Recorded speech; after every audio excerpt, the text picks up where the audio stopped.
Good evening, everyone. Welcome to another episode of Schmucker Security Podcast. Tonight's guest is Stephen Sparks, and he is not only a boxer and a motivational speaker, he's also an actor who's in one of my close friends' films coming out, and we're going to have a nice little discussion with him about where he started at and how he got to where he's at now and why his friends call him Captain America. Welcome to the show, Stephen. Thanks for having me. It's great to be here. I appreciate it.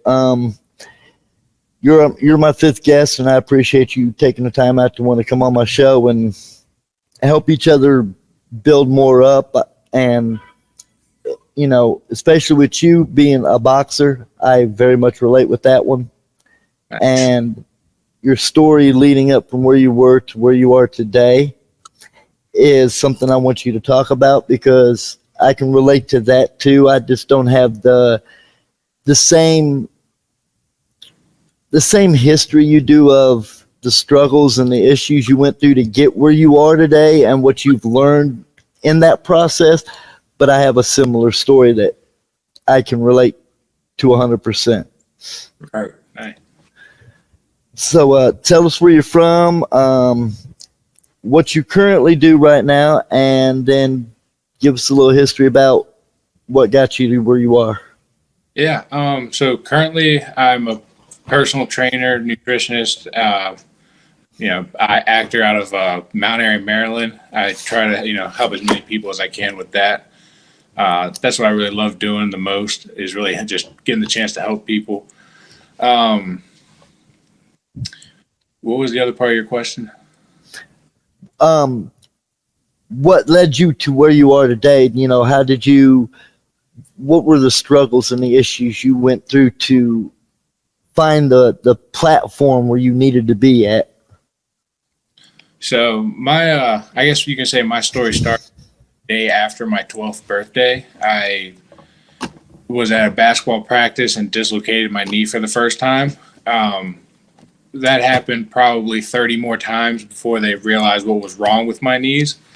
Wow. Between those times and all the dislocations and trauma, they would have to go in and repair torn ligaments. One time they didn't know what was wrong with me, so they pulled my quad down over my kneecap to help stabilize it. So after 17 different knee surgeries, they were finally like, "Oh, we found out that you were born with a genetic defect that they weren't sure where it came from, but it caused my tibias to grow in crooked, so my kneecaps weren't tracking properly. So what they had to do was go in, cut my tibias, and screw them into the right place. So I have two 9-inch screws in each knee, and they also had to replace every ligament, tendon, and cartilage there is. So yeah, I had both knees rebuilt and replaced pretty much when I was 16, 17 years old. I spent probably roughly 4 to 6 months in a wheelchair after those because I wasn't allowed to be weight bearing on any of those. During that time, though, was probably the roughest point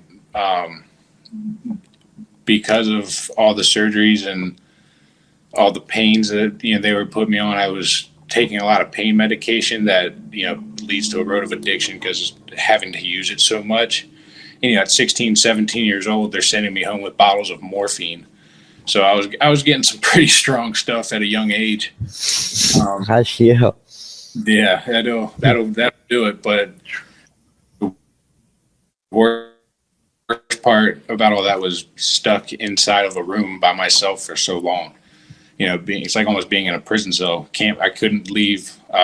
Really couldn't even get out of bed because I was so messed up and crippled from the surgeries. So that was years from 12 to I believe 19 was my last knee surgery. I had spent stuck in my same room, kind of just in my own head with all the drugs flowing through. A lot of pain. I mean, pain that I probably wouldn't wish on even worst enemies. It was so bad. So yeah, that's where my knee stories kind of started and ended. In between that time, I was a big athlete, super always. As soon as I would hurt my knee one time, my immediate goal was get through physical therapy, right back into how can I get back on a football field or basketball court or in the gym somehow. So I was very always motivated to keep moving and keep pushing forward. Roughly about the time I got to high school, I was a big football player all the way from freshman to junior year. I then had one of my bigger knee accidents where I dislocated both of them. That really took it out of me. So it kind of, I missed my senior year of football and lost all chances that I had at going to college or wherever I wanted to go after that. So when they finally were able to fix both of them, I thought, let me go back into it. I can do this, no problem. I can go play football again. So I gave it a shot. Went to train with a really, high powerful, high coaches, very good coaches. Gave it the best I could, but sometimes you got to realize that you just don't have the legs under you to keep pushing through those big guys. Yeah, you had the leg strength no more. Yeah, then the knees don't respond like they, really never. They really responded. So is that something that led you? Is that what led you into getting into boxing? Yeah, that actually, because once I lost all chances at playing, football, which was like the original sport love for me, I had to ask the doctors, I was like, what can I do? I got to stay active somehow. And I was like, can I box? He said, yeah, that'd be good. Go try boxing. So I was like, all right, cool. So when I started boxing, I was actually very fat. I was like 350 pounds because being so much pain meds and in bed for months and years at a time, can't really move. And I was pretty good as a bigger guy, bigger heavyweight. But once I got to the higher levels, I was fighting guys that were 6'9", 270 pounds. That really wasn't where I should have been, being only 6'2". So as I was kind of doing that, I was, before I get ahead of myself, there was in that time period when I was a little bit bigger, I had a heart scare as well. So I was diagnosed with viral pericarditis, which is just a heart virus that attacks the outside lining of your heart, and it can cause severe chest pains. So I was getting that checked out, and the doctors diagnosed, they were like, oh, you have what's called left ventricle dysplasia, which means the left side of my heart wasn't pumping enough blood or getting enough blood into my body. So they were going to have to go in and install a defibrillator to my chest. So we were going through all these tests, and in that time period, I was bedridden. It's because if my heart rate got above 120, they warned me that I would be in cardiac arrest and die. So I was no longer allowed to be in the boxing gym, wasn't allowed to do anything. I had to just sit around at the house. And that sucked at the time because still on all those, coming off all those painkillers still, I was very prone to night terrors. And so, waking up in the middle of the night, your heart rate's going to be above 100. And so I was scared to fall asleep a lot. And in that time, I think I can't hear you.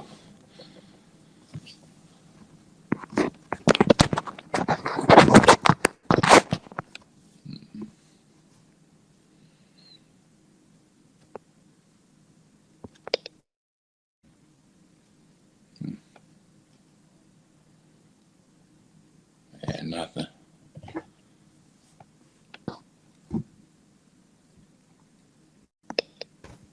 Can you hear me? Yep, there we go. Wow. I was trying to say, you felt like you couldn't win for losing. You was back to deja vu. Yeah, really. From one bedroom to the next, pretty much. So I wasn't sleeping at all and having all those heart, pains in my chest. It was a scary time thinking that, you could die at any point because your heart's going to give out. Yeah. So going through all the tests, it could lay up to the point where they said, oh no, now your right side is failing as well. So instead of a defibrillator, we got to put a whole new heart transplant in there. And I was like, oh my God. So this is a new surgery. Somewhere I've never been. And then, this part always gets me. We're one test away from going into the heart surgery, and the doctors say, oh, we're sorry, we misdiagnosed you. You have no heart issue at all. And I was like, what? I just spent 4 months on bed rest thinking I'm going to die, chest pains and all, and you say, no, you're fine. It was, oh my gosh. I'd have been ready to fight right then and there. I'm ready to knock the doctor out. What? Yeah, it was such like a bittersweet moment because it was like, oh, that's such a relief. I'm okay. But at the same time, like, what do you mean? Right. God, I've been so upset. Oh, yeah. It was weird. It was a strange time. So did you get back into boxing? I did. As soon as I left the doctor's office, I went right back to the gym. That's dedication right there. Yeah. And it didn't last long though, because right into that I broke what's called the tendon that connects your thumb to your wrist. So it's called a boxer's tear, and what it looks like is when I give a thumbs up, it would go like that. So I'd have a sideways thumb, and I did it twice. So what they had to do is they pulled some tendon out of my thumb, and there was a guinea pig joint into my thumb. So I have a robot joint in my thumb now because of all of that too. So on top of all the other surgeries, I had 2 surgeries. So being called Captain America, you got a little Tony Stark in you. Yeah, a little bit. I had to, got the robot side. After all that, though, I finally felt on the right track, but still a little bit on the bigger side. And my coach told me, "Look, Steve, you're fat, got no confidence in yourself. We got to lose some weight, or I'm never gonna let you fight again." So I was like, "All right, coach, I'll take that challenge." So it took me about a year and a half after all the surgeries and painkillers and everything else. About a year and a half into that, I lost about 150 pounds. Feels really good on the knees. I've kept that off, and because of that weight loss, I was able to really focus on the boxing career. I was a 2-time Golden Gloves champion, nationals. I placed roughly 6th, 7th place in the nationals. Got to represent Washington, D.C. in a fight out in Bermuda for against the British Islands. So that was really fun. I tried to kick boxing as far as I could, but with all age and everything, they've been rough. Yeah. So I just try to live it one day at a time, and that's actually the name of one of my clothing lines. Business is Just Living Clothing Co. So try to spread positivity through that way, because that's all I've really been able to do is just kind of keep it. That's what it's about right there. You lost that weight and you was able to maintain that leg, and then all of a sudden your dreams came true. You were popping everywhere you wanted to be at and doing your thing, and that's a beautiful thing to see. Just try and just keep it rolling, keep moving somehow. That's the thing. So tell me how you got in touch with Cody to be involved in his film. Oh yeah. Oh, Cody. Oh man. So I met Cody through Facebook. I think it was on one of the acting platforms for people looking for roles, and he said he was just looking for a stunt actor. And I was like, well, with fight experience. I was like, well, I have fight experience, and I've always kind of wanted to be in acting because you watch so many movies while you're bedridden for so many months. It's like, man, I want to do that. You just look up to those. So I took the chance, sent him a message, and he messaged me back saying, yeah, come try it out. And it was a fantastic scene time. Like, it was one of the best experiences I've ever had in front of a camera. Just the way it was ran and the awesome stunts they let me do was so much fun. It sounds cool. Yeah, Cody's a cool dude. Yeah. Yeah, I tried to fit.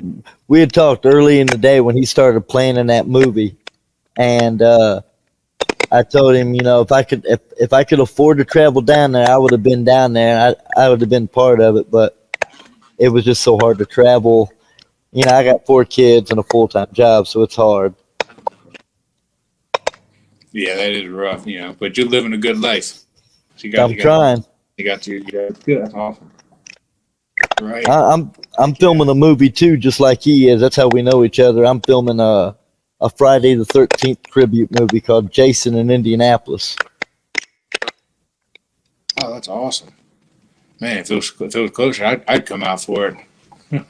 Hey, I'd have you. Hey, watching you do your thing, I'd take myself out the damn film and let you be Jason, because you got the size for it. Oh, no, I would. That'd be a dream come to be a horror. Hey, well, I've got more coming up in the future, so maybe we could talk down the road sometime about that. Yeah, that'd be fantastic. I'm always down for traveling. Unless I love to get out and see the world. So, tell me, Tell me why they call you Captain America. So I got that nickname from fighting. When I lost weight, I had to find something that kind of made me stick out so I could build a name character for myself tickets. And I just started wearing all these different superhero shirts and, like the Under Armour, like whatever. And one day, one of the coaches was like, you look like Captain America. You should just wear his and just go around saying all that. And I was like, yeah, sure, I'll give it a shot.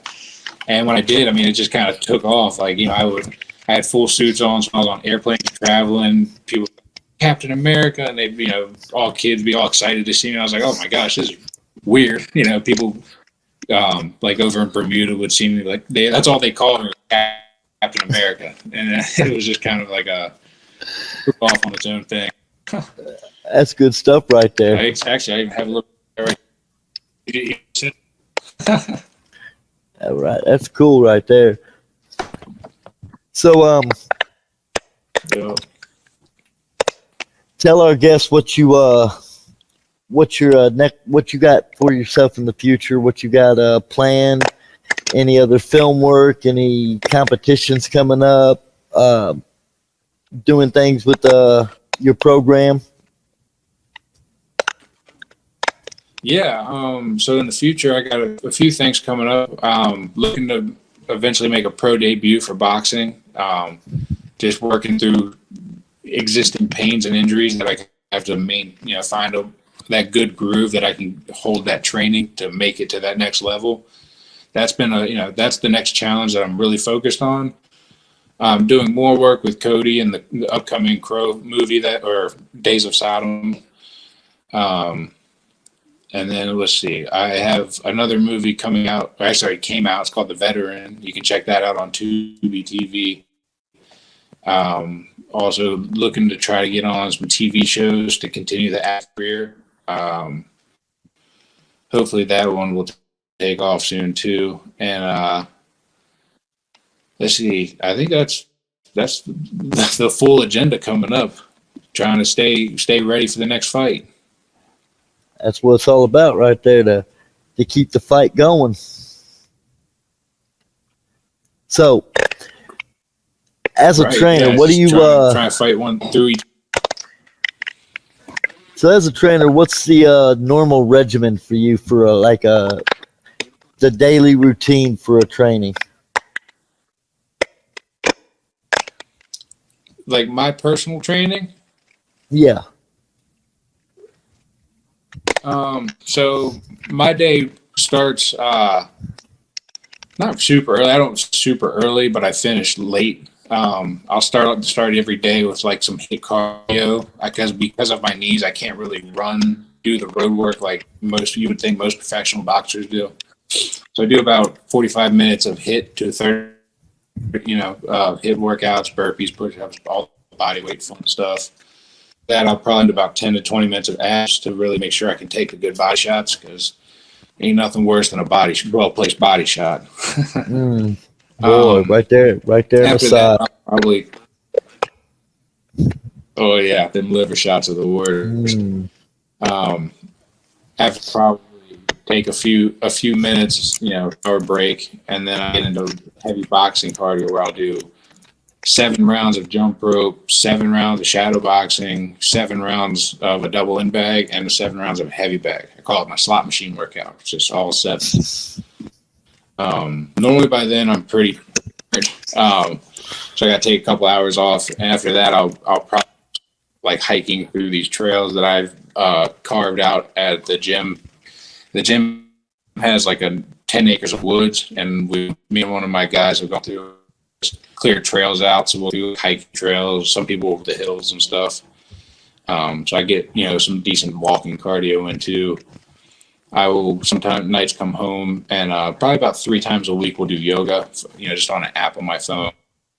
And then after that I spend about an hour or 2 coming up with new designs or kind of catchy slogans to put on new shirts and t-shirts and everything for my clothing line. And in any kind of way I can to message people that are looking for a personal trainer or some just looking to get into like a new healthy lifestyle. And then I try to just advertise to them to help them as best as I can. That sounds like a dynamic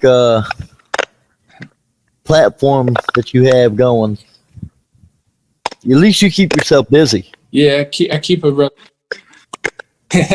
got to keep myself busy or I'll go a little stir crazy. I think sitting around for too many of my early years got me up and ready to go for these next few years. That's how I was, when I said that I'd read your story that I found and got a little info, but I didn't want to spoil it for nobody. I wanted you to tell it. And you touched on being bedridden, feeling like you were in prison. That's where I can relate with you because, that's where my humble beginnings of an adult started at, was wrong crowd, wrong place, trying to fit in, ended up in and out of jail and went to prison, and I was in isolation for 2 years. And you go stir crazy. You do. The four walls close in on you. You ain't got nothing to do. It's sleep, get up, and that's it. And so that's where I would relate to you, was where you said, everything just felt like a prison because I couldn't do nothing. I couldn't get up. I can't go nowhere. I'm stuck. And, Yeah. getting to where you are is a beautiful story to see you going through all these surgeries and all this physical therapy for your knees and your knee replacements and having to learn to walk again and put strength on them. And now you're going around the world boxing, Bahamas and all over the place. And that's something that just speaks volumes for motivation to come from that sort of situation where a lot of people are just going to take what comes and goes with it and live their life, to where you took what came and said, nah, I'm not going to let this beat me down. I'm tougher than this. And you've proved that by doing what you've done.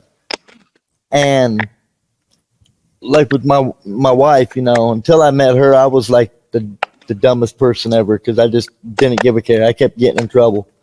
And then since I've met her, I've went from doing meaningless jobs that I could get all the way up to filming a movie, doing security for celebrities, doing videos and photography for WWE legends and just all kinds of little fun stuff that 4 years ago I'd have smacked you in the face and said we can't be friends because there ain't no way in hell I'm going to do this stuff. And yet here I am. And, I look at that. And that's what when we want to get on these podcasts and start talking to people because, everybody's got a story to tell.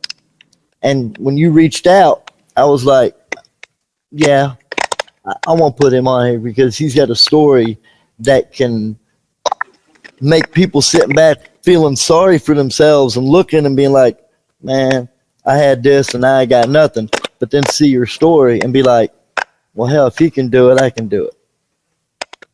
And that's the goal for this is, right, to reach out and do that and motivate others to chase a dream. You get an idea in your head, don't give up on it. When you get to that dead end, back up and find another way to get around it.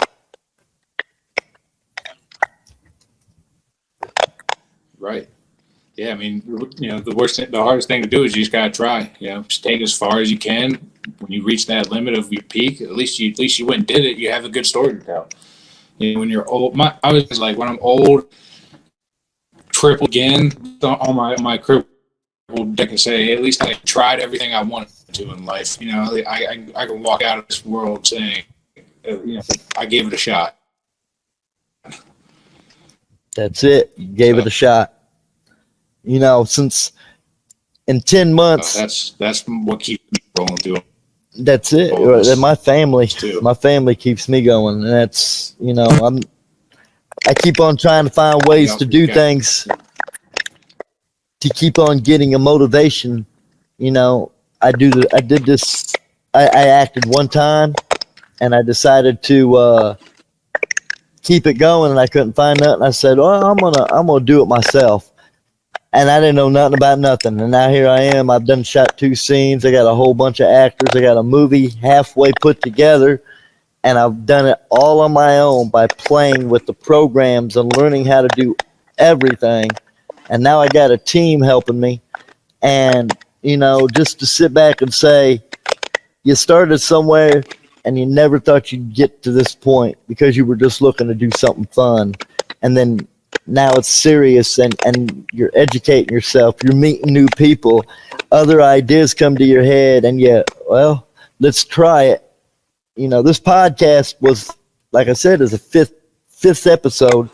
And I talked to all kinds of people, wrestlers, celebrities, authors. I talked to all kinds of people. I should get some of these people I talk to all the time onto my show and then get others to want to be on there to have stories to tell, because this can go places. And so, your idea of boxing, when I started boxing, I did it to do it, but I had a blind eye. They wouldn't let me do anything but practice, train, and spar. And I got to be in the ring sometimes over here with some names when I was young before I went to jail. And it was fun. And it was, I want to be him, but I'm never going to be this person. And that kind of led me into being rebellious because I couldn't do what I wanted to do. And now here I am doing this, and I'm having fun with it. I'm enjoying it, and I want to continue doing it. So I found something to keep me out of trouble, and this is it. And people like you is what motivate people like me to want to keep going. Right. The feeling's mutual too, because you're trying to better your life, and that's one of the things I find the most I guess admirable, attractive in terms of like general, just why people is their resilience to just go after what they want the most in life. Those are the people I'm drawn to the most, or the that say, what, this past stuff has happened, but I got something to look forward to. So those are the kind of people I find the best to be around, like yourself. Maybe one of these days we'll get together and we'll come up with something to do to make it memorable to share with everybody, that can be something that's just unique. We can all get together and do something one of these days. Yeah, that'd be awesome. Maybe your next movie, I'll come out to Indianapolis. I've never been out there, so I'll come check it out, shoot a couple scenes, and make the magic happen. Hey, I'd be more than willing to have you out. That sounds good. Well, it's coming up on 30 minutes, so you ready to close out? Yeah, I think we got pretty much everything good, nicely covered. I'll make sure to include some of your content at the end of the podcast, as well as a way to get in touch with you if anybody wants to reach out and try to get in touch and ask some questions, or possibly book you for something, because I got a lot of people watching, so never know what could happen. Yeah. Oh, I really appreciate that. Thank you very much. It was great being on your show. I look forward to hopefully again coming on with a few more extra roles. Maybe I'll Captain America will be more known throughout America. Yeah. Hey, I'll keep track, and then if something big happens, reach out to me and I'll bring you back on. Definitely. I appreciate it. Thank you very much. Not a problem. I want to thank everybody for watching tonight and taking their time out to listen to Steven talk about being a boxer, being an actor, going through some tremendous struggles as a teenager and missing out on his last golden years as a teenager, but now coming into his adult life, he's knocked the wind out of it, because he's doing something that keeps him going every day, and he loves it. And so I'd like you guys to follow him, give him some support. Feel free to reach out to me to get his information if you have a good enough reason to, and I'll make sure that I'll reach out to him. Thank you for watching, everyone. Thank you.